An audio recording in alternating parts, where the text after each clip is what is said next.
So as a PM, if he remains deeply unpopular, his eligibility to stay in office is being challenged.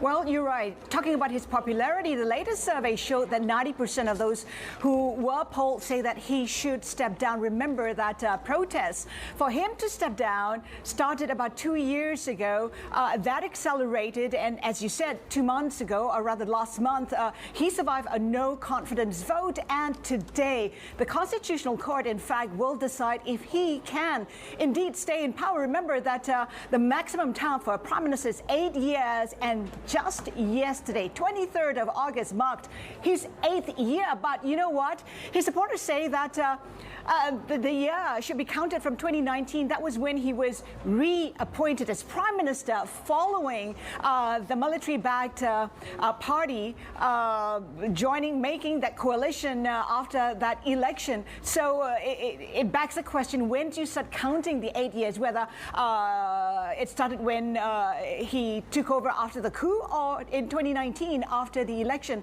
So far, though, there's been no indication whatsoever from Prayuth Chan-Ocha that he is willing to step down. In fact, he remains firmly in power. Policies are still intact, and we wait to hear from the Constitutional Court where it rules today.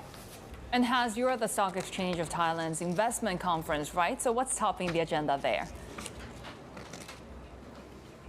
Well, it has to be the economy. This was an economy prior to COVID, among the fastest growing in Southeast Asia. But today, as it grapples with the recovery, it is growing at the slowest pace in all of Southeast Asia. So the economy front and center, growth front and center, though. When you take a look at the baht, it is pretty misleading. Some say that it is overvalued by about 3%. It is not a reflection of the fundamentals of the economy. When you take a look at the stock exchange, we've seen an inflow of about $1 billion, the biggest inflow in all of Southeast Asia. That also perhaps does not reflect the fundamentals of the economy. And given how export-driven this economy, how tourism-driven this economy is, it begs the question whether growth can be sustained.